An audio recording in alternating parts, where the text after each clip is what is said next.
rather than slowing down, it became even more busy. But then there are some who kind of COVID brought about our lives to a standstill. From a busy go, go, go life, I was suddenly stuck at home, and everything that was being done from home, like Zoom meetings, madrasas, and whatnot. It was all at home. And I never thought I was one who could stay at home and be okay with it. I always felt that I needed to be outdoors doing things. Like as all of people would say, right? Kira che, like, you can't stand still, kind of a thing. So sitting at home started getting to me, and I noticed that whenever I went out for a walk, even if it was just not even in a forest, but just for a walk, it helped calm me and relax me. And so, especially like I kind of continued that, and then weekends were less busy. So, Alhamdulillah, my husband is very supportive with that. And we decided that every weekend we would pick a trail and go and discover that trail. I love discovering new things. So, even if I've been to a trail and loved it, I always want to explore different ones, more ones. And he was supportive, and we started doing that. Through that, I would share my walks and stuff like that on my, like, the little bit of social media page that I have, and people started noticing it and appreciating it, and they were curious to know where it was and all that stuff. So then I thought, you know what, let's not start a hiking group. It'll help me to kind of go out more. And at that time of COVID, when we were not really meeting any people, it was amazing, an amazing thing that we did, because we would be able to connect in a kind of safe environment. And as I said before, I'm a no expert in this field. It's just kind of self-taught. To start it out, I'd like to show this video. I'm going to just stop sharing for a moment and then share the YouTube screen of mine. I would like you to watch this video. It's just a minute long, and just feel the senses. Nazmalbhai, just let me know if you can hear the sounds. Yep.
Sorry, 1 second.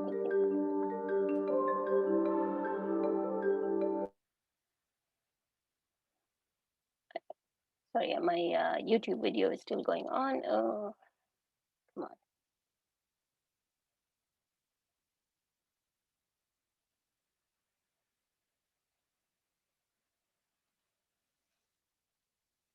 Technical stuff. Okay, so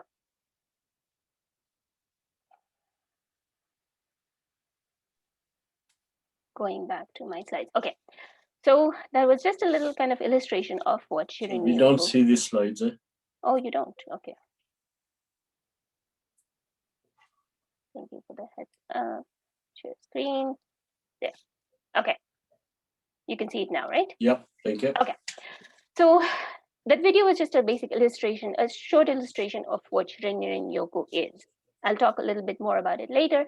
But before that, I wanted to just get a little bit of a reaction of what Shinrin, what you felt with by watching this video.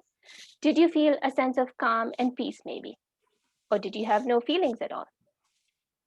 Or did you not like it? Or were there some negative feelings that came up?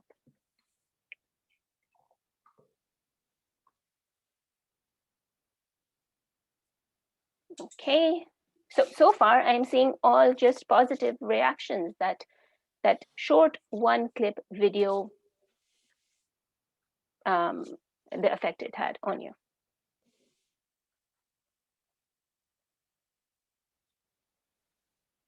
Okay, so I think, okay.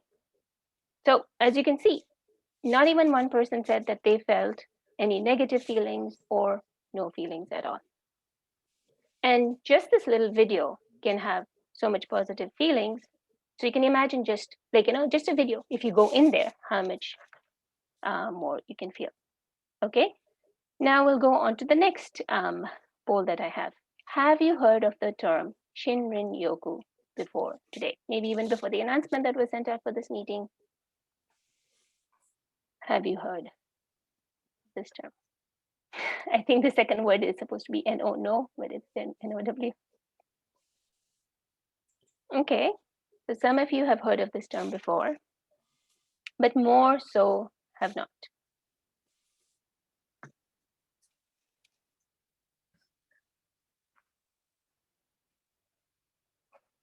Wow, okay. But, well, we are here to learn more about it. So basically, Shinrin means forest, Yoku means bath. And if you put it together, forest bathing. But am I referring to this kind of forest bathing? No. What this refers to is basically making contact with and taking in the atmosphere of the forest through the five senses of ours: seeing, hearing, touching, smelling, and tasting. And I guess before I go on, maybe this is a good time to say this, that I haven't really experienced all five senses of these. When I do go out in nature, my thing has been more going for walks, and here and there we'll stop to see, like if there's a stream, here, like watch the streams, then the birds, and hear them and stuff like that. Touching stuff, I haven't done that much, but I would like to do more of it, inshallah. So Shinrin Yoku, it is based on ancient Shinto and Buddhist practices. It originated in 1982, so it's a fairly recent phenomenon, you can say. It was brought about by the Japanese Ministry of Agriculture, Forestry, and Fisheries, and it came about due to a response in public health crisis in Japan. There was high levels of stress at work and a worrying spike in rates of autoimmune disease and suicide in young and middle-aged men. It was also a way to kind of curb the migration of all these people from rural areas to cities, and so basically to revitalize the economy of the rural areas, it was put to kind of bring that about.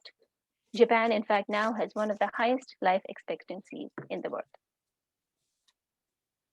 So why do we need to connect with nature? And it's not just our religion, but many cultures will. There's usually some reference to nature.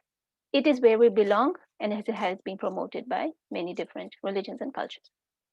We basically have moved away from nature into the hustle and bustle of the city. If I think about my childhood, I remember going out after school, playing in the with the neighborhood kids, like just being outside. But and when I hear my ancestors, like my grandparents or mother-in-law, whatever, talking about their time spent, they would talk about time spent outside on their baraza group, and chatting with neighbors and stuff like that. So there was so much time spent outside. But now we are doing less of that, and we are exposed more and more to unnatural things like cell phones and computers. Can you believe it that an average American spends 93% of the time enclosed in buildings and vehicles? Where has that time outdoors gone? And are we surprised then that there is now an increased link to stress and chronic disease? We have basically lost touch with nature. So why Shinrin Yoku? Shinrin Yoku is basically reconnecting something that's innate in us. It allows us to disconnect from all the noise of everyday life, all these constant things that we are being barged with. It allows us to push the pause button. And naturally, when humans spend more time in their natural setting, they experience healing benefits to the mind, body, and soul. And there are many studies that have been done, are being done to prove that. By the way, in between my slides, I would like to share some of these pictures with you. And these are all taken by me, by my simple iPhone camera, no big fancy camera at all. And it just shows how if we pause and look around us, there is so much beauty of nature that we can take in. Okay. And this last year, there's been suddenly this intense love that I have had for trees. And I will look around and see these different formations of trees and trunks. And it's amazing how they kind of just persevere. And all that comes about through pausing and reflecting on what's around you. Okay, so benefits of the mind. There's quite a lot. I'll just mention a few. It helps decrease depression, reduces anxiety, increases feeling of happiness, improves concentration, self esteem. It helps us disconnect from electronic devices. I mean, as we can see, these days, especially, there's a lot of things happening on the computer, on Zoom, and we are being exposed to a lot of it. But once you go out, you can't, technically, you could, but you can't easily take these Zoom meetings out with you. So it helps us to disconnect. It also helps us connect mentally with other people. And during my talk, I'll talk more about that. Benefits for the body. I mean, you're walking, you're burning calories. It aids in weight loss. Also depends on what other stuff that you eat and all that stuff. Strengthens the core. Does amazing things for the heart. And it may also help fight risk factors for cancer. Again, there's been lots of studies and research being done about these kinds of things. Social and spiritual benefits. When you're in nature, not just kind of walking through with maybe headphones on, listening to this, that, and the other thing, but when you go and are pausing while in nature, it connects you to the creator of this beautiful, amazing beauty, like beauty around you. I mean, when you look, like, at the seasons as they go through, the trees, the plants, the birds, and it makes you appreciate what all he has created. And this is just one aspect of what he has created, and he has created so much more. Socializing with people in a safer environment. So I started doing this last year when lockdown measures were not so bad. Now in Toronto especially, you're not really allowed to meet people outside your home. But when we were able to, it was an amazing way to meet with people and connect, because our mosques, our schools, things were closed down. It was great. I think I enjoyed meeting and chatting with people more than really going out for the walks. But I think everything played a role in boosting my feelings of happiness during that time. It allows sharing experiences and images with people. Like, as I said, I would go out, I would share my images and places with people, and they would also share it with me. Let's say they went to a place that they enjoyed, they would write to me and say, you know what, I went to this place, I think you will love it, check it out. And so it brought about more of a connection. And you can see from this picture, it's not me who's an amazing photographer, but people will think you're an amazing photographer because of all that you put out. But it's the beauty that's there that makes that. Now, these are some of the amazing sunrises and sunsets that I was able to witness. And this is just from the camera. The naked eye, what it can see and experience is so much more than what we see here. But this gives us a little bit of taste of it. So what causes these positive effects in us? Some could say it could be from the fresh oxygen that we get firsthand from nature. When you're out there, you get it directly from nature. It could be that extra oxygen that we're getting that make us feel good. Phytoncides are chemicals which are found in trees and plants. These are the immune system of the plants, but it seems like these same chemicals can have these positive effects on humans. And you don't have to go deep into a forest. I mean, I'm talking to you all from my experience here in Richmond Hill. So, and I believe we have people from around the globe who might be on this call. I don't know how things are in different places of the world. And so maybe forests might not be easily accessible, but even just having a little bit exposure to a little bit can have lasting effects. And it can give you that happy, feel good, happy feelings, and it can last for a while. But on the other hand, I would say that an ill and kind of decaying forest might have the negative effects as well. So I'd kind of caution you from it. Okay, let's go into the third poll. How many of you make a point of going for walks in nature? And this is like nature. So in like, maybe ravines or forest trails and stuff like that. Not just, I mean, walks around the block are great, but I just wanted to gauge how many of you spend time going for walks in nature.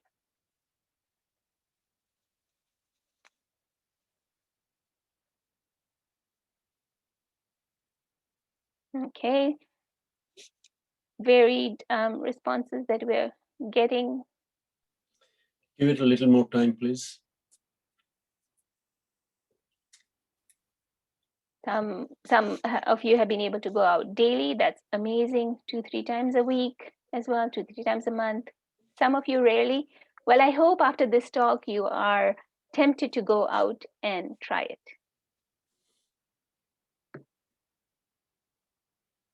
Okay. So now techniques on how to practice Shinrin Yoko. There is different levels of it that you can do. You can do a tiny bit, or you can do a lot.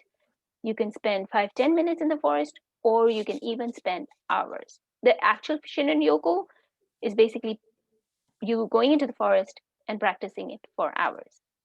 As I said, I myself don't do it, but it has its benefits, lots of different ones. So the very first thing is turn your phone off. Maybe just take it out to take those amazing pictures and then put it back in, but disconnect from phone calls, text messages, and stuff like that. Walk slowly and stop often. Kind of just breathe in deeply, take in all the fresh air, the senses around you, feel the different, like, when you go at different times of the day, you will also kind of be able to feel the crispness in the air differently, or the smells and stuff like that. Experience it all. And try and close your eyes, because that kind of isolates the different feelings of listening, feeling, smell. Try and do that and kind of get more out of it. Notice all the diversity of life around you. As I said, this past year has enabled me to do that, to go for these walks and notice all these. Be in the now. The past has come and gone. I know we worry about it sometimes, and it's good to kind of reflect and learn from it, but sometimes we need to just take a break from it and be in the now and enjoy being in the present moment. So the past is done. The future, many times we worry about it as well, but let's just sometimes focus on the now. And this can be done year round. I mean, by the way, all these pictures, as I said, they have been taken by me, and you can see that you can do this in the spring, summer, fall, and even winter, dressed appropriately, of course, depending on the conditions out there. And why not go out and enjoy it? So this hiking group that I created, I noticed that for myself and others who share their experiences, that this winter was an amazing one where they appreciated winter much more than they have ever done. When the very first snowfall happened, so many were posting their pictures of going out and seeing the beauty of the snow, and I'll show you some of those pictures coming up. I wanted to give you an example of a Shinrin Yoko park. So there are some parks dedicated specifically to Shinrin Yoko. This is one of my favorite ones, which is very near where I am. It's called Pomona Mills. They will have boards like these, which kind of ask you to pause and give you little tips on what to do, suggestions on what you can do. For example, by the stream, there might be a board which says, look at the stream, think about where all that water is coming from and where it is going. And a friend of mine shared this with me, and I love it. And she said what she thinks about is when she sees the stream, especially when it's a shallow one and there are rocks over there, she sees how that stream just goes on with its purpose. There are rocks, it'll just go over it or around it, but just keeps on going. There's no stopping it. It knows what it needs to do, and it does just that. When looking at a tree, for example, it might ask you to touch the tree. Think about the air that you are taking out, the carbon dioxide, which the tree then takes in. So there's this reciprocal give and take that we do with this tree, and how we are grounded on the ground, and so is the tree. And such things that a special Shinrin Yoko Park might show you. So, how can one make more of a habit of it? The best thing I would suggest is, if you can, start a buddy system. It works amazing. When you tell a friend, okay, let's go this day and this time, and you might kind of not want to go, but when you know your friends waiting for you, you will do it. Join a hiking group. There are so many hiking groups. Of course, with COVID, things might be restricted, especially here in Toronto. But there are many out there that you can join in and go for hikes with people you don't know, but you get to make new friends. Why not? And if you can't join a hiking group, start one of your own. So what, as I said, what I did is I started a hiking group, created a WhatsApp group, and whoever wanted to join in joined it. No restrictions other than it had to be a lady or maybe one young boy. And we would set up, like I'd set up a time that, okay, Tuesdays and Thursdays, 9 o'clock, we'll go for a walk. And I liked, because of my nature, like, wanting to find new things and trails, I would pick a different trail every single time and put in the location, and we'd meet there. No, like, needing to say, okay, I'm coming, not coming. Whoever came, showed up, we went for a walk. And if you, not that, like, when you're talking to somebody, encourage others to get out. For example, if mom says, I want to go out for a walk, but I'm like, come on, mom, just do it. Just go for 5 minutes. And she's done that one time and she sent me her step count. That was amazing. It was good. Variety is the spice of life. Pick new places to go. Why not? There's so much out there. Why not discover it all? But I would suggest strongly, know your area and keep your phone fully charged. You never know what might come up and why you might need it to take photos or to reach out for help or whatever. I do not go deep into forests on my own. I've been asked by moms and husbands and all, don't go on your own to deep forests. And it's a good precaution to keep. Why not? Again, some of the amazing creatures that I have come across. And of course, I haven't been able to take pictures of squirrels and chipmunks I do have now, but bugs and stuff like that that we encounter in nature. So now we might ask, what if we can't go to a forest? Of course, it's always better to go out into the forest. It's constantly changing. And so there's more to more of a feast for the eye, and the fresh air can do wonders for you as well. But if you can't go out, bring the outdoors into you. Houseplants are a great way to try and get the benefits of it. And it seems like COVID has brought about this increase in people um, keeping houseplants. In fact, I've heard that there are some specific kinds of plants that the prices of which have gone double or could triple because of the demand for it. Essential oils. Now, different trees also have different properties of what it can do for you, for the mood. I'm no expert in essential oils, but you can get essential oils and diffuse it or put it on you and get some of the same effects that being out in nature can. Watching from a window or listening to it on a device or having a water fountain at home. And that video that I showed you, we just watched it for a minute and it feels soothing and calming. So if you can't go out, bring it home to you. And even like, alhamdulillah, we in Canada are blessed with nature around. If I just look out my window, I can see a few trees around. And just even looking at them, seeing their strength and all is can have an amazing effect. Okay, so the connection between Islam and the environment.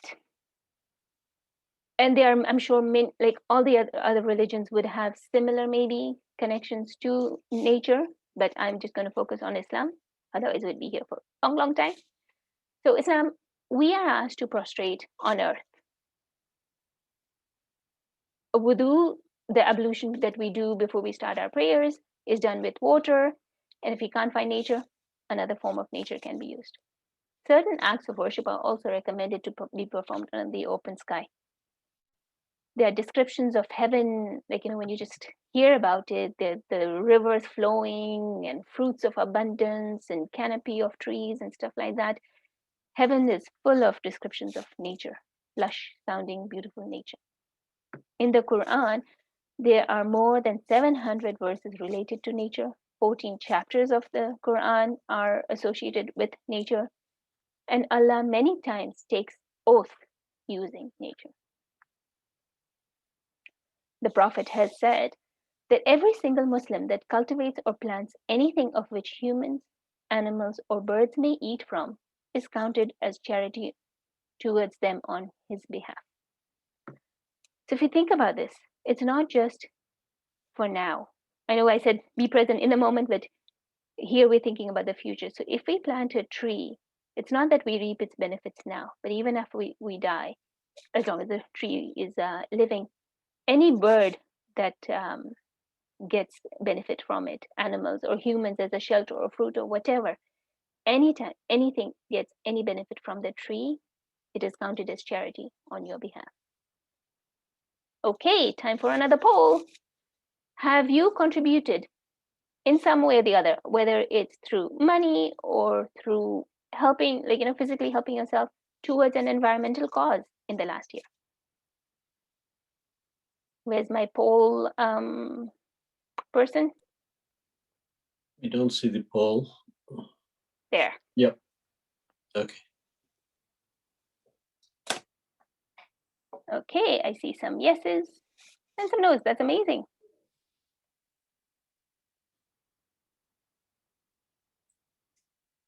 Right. That's really amazing that you you have been contributing towards nature. I find many times when we think about charity, we might think about giving towards the orphans or the needy, or towards schools and buildings of mosques. But maybe we do, maybe we don't give as much towards environmental causes. And what's our responsibility really towards the environment? We must do what we can to protect it. If you think about it, so much of our sustenance, basically all of our sustenance, comes from nature itself. And so many things around us comes from nature. And if it's not nature, it's through these factors that are maybe destroying nature. So we must do our part and refuse, reuse, reduce, and recycle. And protect and keep the existing places clean. It's so sad, especially these days when, I mean, of course, whenever we go out, we'll find coffee cups maybe or pop bottles on the trails and stuff like that. But these days you see lots of masks around as well, which is sad.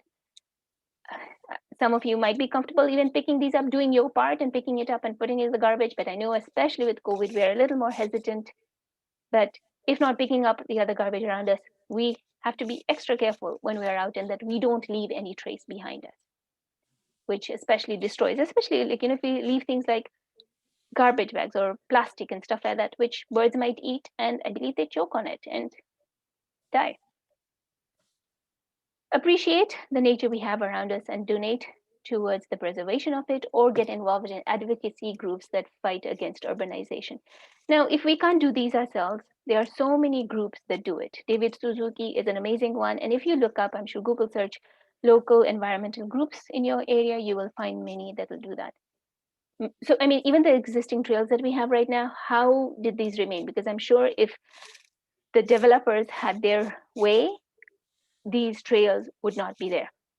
But it's these advocacy groups that fight for the preservation of these trails that's the reason why these trails are still there and we are able to enjoy it and make the most of it. All of these can help somewhat at least combat the harmful effects of climate change. Okay, basically now my resources. Google Maps is amazing. You can just type in your search word and so many things can come up. All Trails is an app I like to use. You can either search by the specific location you want to go, or there are suggestions that are there, and you can pick what place you want to go, and it'll give you. And then people put in their reviews, so you can see which one is easy trail, hard trail, or whatever feedback that there might be from people, or how long it is and stuff like that. Regional maps. So many local areas like York region, where I am in, they'll have these maps that you can pick up from the library, and there are cycling maps, hiking maps, and those are really amazing. Internet, like social media, and social media, because there are people who will go out on nature walks and post about it. There are some new ones that I've heard from all through social media, and so it's an amazing resource. These are some of the local trails that basically I just, again, Google searched trails around me, and some of these came up. If anybody's interested, this slide can be shared with you after, or I can put it in the chat. Finally, take home messages. It all starts with baby steps. We don't have to jump right into it and do a big thing, but just slowly but surely. Just get out. Even if you don't want to, don't feel like it, just going out, starting with 5 minutes and increasing it by increments that's comfortable for you. Buddy system works amazingly well. I've talked a lot about that. Use your senses when in nature and be mindful of the precious gift of the environment that we have been gifted with and help preserve it. After all, we are human beings and not human doings. I have my references if anybody's interested, but that's it for my talk. Over to you, Nazmulbhai. Wonderful. Fatima, this was amazing. I think the next presentation you do will be on photography. Yeah.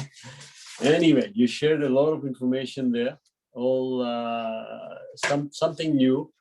Now, question time. Do we have any questions? Either raise your hand on the Zoom platform or put it in the chat. You have many supporters. You're very popular, Fatima. I see so many new names in the participants list. Now, for their information, those who've been joining us for the first time, we have this baraza on a regular basis, most Sunday afternoons at 2 o'clock. If you want to join, please give me a call, send me an email, send me a WhatsApp message, or if you don't know me or don't have my contact information, check with Fatima. She has my contact information. She will send it to you. And I send out information about the programs, the subject, the speaker, a week in advance. I try. And some of you joined late, so let me again remind everybody. The topic next week is important. It's exploring end-of-life care. Exploring end-of-life care. It's an important topic. We have an expert who will do a presentation. He is Dr. Raza Nakwi. He is a geriatric practitioner at Markham Stouffville Hospital. If you go on YouTube, you will see a number of his earlier presentations. He is an authority on it, and I'm sure it will be a very exciting and informative presentation. So back to today's presentation. Questions, comments. Maybe I can ask my question. Your 5 feelings. You talk about touching. I would be wary of touching plants and things, especially when I don't know if it's a poison ivy or if it's right. Fair point. Any comments? No, fair point. Poison ivy. But how about barks of trees? I don't know if there's anything that we need to be wary of that. And I'll give you an example. Just earlier this week, I was doing this, preparing for this presentation, and I had a headache which I just couldn't shake off. And doing this presentation, I'm like, why am I not going? And it was fasting time, so I couldn't even take painkillers. I made a point of going into the forest, and this time I did practice some of the forest bathing.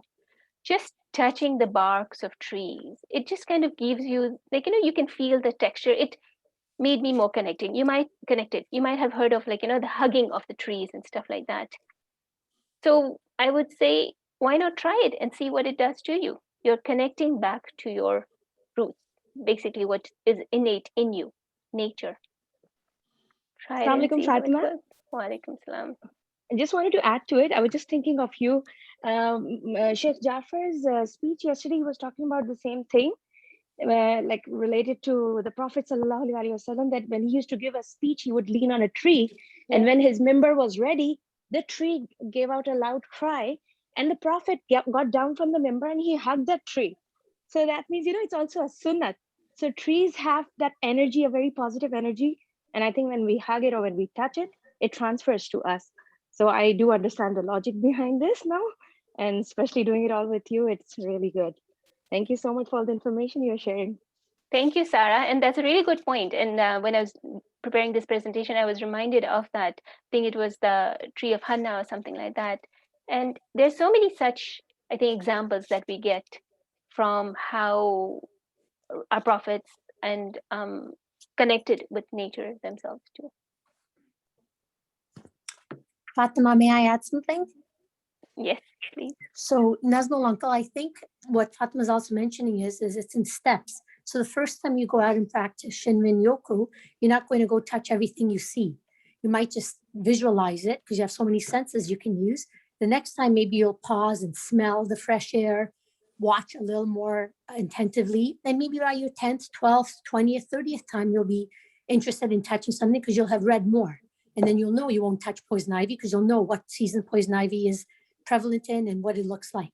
So I think what she's getting at is those 5 senses are ones we should all aim to do over time because that's what will benefit the most in the process. But I wouldn't go touching things on your first or second or even third attempt. Thank you. Thank you. That's helpful. Any raised hands? Yes, I do. Am shocked. Can you unmute yourself and ask your question, please? Assalamu alaikum. MashaAllah. Great presentation. Really, it's amazing. My question is, maybe we need to highlight the safety issues while using the track, especially for senior, especially the foot, the wearing, the protection while moving in the trails for their safety in order not to slip or trip. So maybe this, if you can add something on it. Thank you very much. Thank you very much for bringing that up. And it's a very good point. For sure, perfect, proper clothing as well, because depending on what weather you go in, you don't want to get too hot or too cold, proper footwear. And even if you can, having somebody to go with you so that if anything, like, you have somebody you can rely on as well. So thank you for bringing that about. And I would say, like, yeah, not to go out and go into the forest and walk for even half an hour in one time, especially if you haven't really done it. Slowly but surely increase the time you spend in nature. And forest bathing, though, is really just pausing and being mindful of the time. And that's something I think we can kind of easily do. You don't even have to go into the forest, especially, like, let's say you, all you can really manage is maybe getting into the car and going near a beach, let's say, or a forest. Just sitting there and viewing that forest from your car can also be beneficial. There was a question on the chat, Nazmulbhai, that I saw earlier, and I think it's related to what I just said about how about going out for walks in winter. I must say that mindset has a big role to play in that too. In the past, I would say, oh yes, in the winter, I'll try and continue my outside walks. But this winter, I guess because of this mindset that I had that I'm going to do it, it helped me view winter differently. I got a special pair of underclothing that would help me keep warm. I got proper boots and stuff like that. And so all the clothing and the mindset helped. When I went out, I did not feel cold at all. And so basically what I want to say is mindset helps. When you put your mind to it and say you're going to go out and enjoy nature, get that walk in, it helps a lot. You're right about the mindset, but some of us still, despite the mindset, feel that cold, eh? Well, I don't know. If you especially make an intention and ask Allah to help you before you go. Okay, please, make me appreciate, be able to go out. And I mean, of course, you're going to feel cold, but you bundle up and do whatever you can to do it. Like when I would go for walks, I'd have my mom telling me, it's like, Thandi nati. I'm like, hey, Thandi, but I'm not going to just sit at home. Okay, let me ask you another question from me. Now, in Richmond Hill, in our area, especially in Toronto and the GTA, the Greater Toronto area, there's been so much development, the need for housing. So the green areas are unfortunately disappearing. We are fortunate that we have this green belt, which is protected. So there is that balance between the development need for housing and preserving green spaces. Any thoughts, any comments? And I think that's one of the reasons why we are losing our touch with nature, because we are in this city, like, all these developments happening. And so there are more and more of our natural spaces being taken over. So I think we need to either join these support advocacy groups or support them financially or whatever way we can to ensure that these green spaces remain for us. Because if not, then can you imagine how life would be, where you just see buildings and not much else? Assalamu alaikum. Walaikum salam. Najum Bhai, this is Hasnain Kasmali. Oh, Sheikh Sahab, bola bola. Thank you. Yeah. Just would like to share something with you guys, is that, when I was doing my master's on death and dying, I was trying to find the origin of, putting this jari datain in, with the mayyat. When we just try to put kafan, before that we add two branches, together, right? Jari datain in the mayyat. So what is the origin of that? Why do we include those pieces of branch in mayyat? And as I was doing the research, I realized that Nabi Adam used to spend a lot of time under a tree. And he built that affiliation with the tree so much so that before his death, he gave wasiyat that a part of this tree should be buried with me, a branch. Perhaps that was the origin of this jari datain which we have today, which is mustab, that when we just when we try to put the shroud on a mayyat, we also include two pieces of twigs. That was really Excellent. informative. Thank you. It's great. Excellent. And I just wanted to add, in terms of going out for walks, if you just kind of know somebody else who might be interested, maybe you can start a hiking group of your own. By the way, if anybody wants to join this hiking group of mine, right now it is at a standstill because of our government and our lockdown. But I don't know how I can put my number on here, or maybe you can let Nazmul Bhai know if you want to be added onto the group, and I can send you the link. And just if you just kind of say, okay, we're going to meet, start with once a week, even if it's for 10 minutes. And right now with even with fasting, we can go out for 10 minutes. It shouldn't be that difficult, but if not that, wait until after the month of Ramadan's over, and then you can start this slowly. Sure. I know there are seniors groups that meet in the mall. So rather than the mall, I don't know if they meet, so maybe I've seen them only in the winter, but when the weather is good, do they meet outside? That would be amazing to do. Great. Couple of points in the chat. For seniors, well, not just seniors, everybody, you can use poles to walk as a safety measure. Pole walking is beneficial for all age groups and has various benefits. So maybe we'll get an expert to come and talk about pole walking at some stage. And even hiking shoes. I myself haven't invested in one, but hiking shoes are really good, especially when you go on uneven terrains. Those hiking shoes, boots can come in really handy and prevent injuries. Right. And then there is a comment about advocacy groups. Are there any in the areas where buildings are just springing up by builders very close to trails?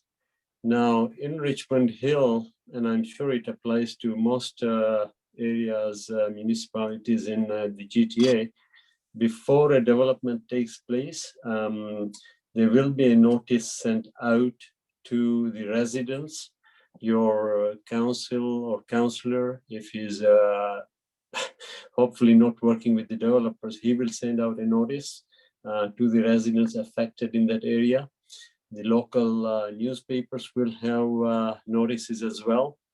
And all the development areas, before they change their zoning or they apply for planning permissions and all that, they are required to put up a notice that an application has been made to change the zoning, or this is what is proposed on this site or whatever. and they will have a file reference number at the municipality. And if you are, you should be concerned. But if you think that you need to sort of do something about it, make inquiries, call the city or the town, the offices, and get information, and get your friends and everybody to join in. I am in Richmond Hill, same as Fatima, and we have so many condos going up here in our area. It's a very popular area, and there are at least 3 times in the last year I have sent in signed petitions and also approached my counselor to make noises on our behalf. But the builders lobby is very, very strong. So we too have to make our noises, our voices heard. Okay, enough from me. Anybody else? Any other comments? And to add to that, I think Yeah. sometimes we might think, what's this one voice going to do anything? But as the Gujarati saying goes, tippe tippe sarovar bharai. So if we all put in our voices, it'll make more of an impact. But we shouldn't just say, what's my one voice going to do? It's like every little bit helps and counts. It's like you at least did your part. Wonderful. Okay, there's comments. People are asking if the recordings will be available. There's no copyright on it, right, Fatima? Okay, you signed it away. Too late. All of our recordings are available now on YouTube. If you go to YouTube and search for Baraza Toronto, then all the previous recordings will come up, so you can view it there. If you are in my WhatsApp group or email database, then I do send the recording link every so often. So that way you will get it. There was one other comment. Now, Nazmal Bhai, I didn't think you were going to put it on YouTube. It's going to be on YouTube. I'm going to get famous then, maybe. No. You're famous already. My email, I thought I had put it in the chat. If you want to join the group, just send an email to barazatoronto@gmail.com. And I had that. I don't see it in the chat. Maybe I didn't do it properly or correctly. Yes, I did. Sorry, I sent, yes, so I made a mistake there. I will put it right up there. Toronto@gmail.com.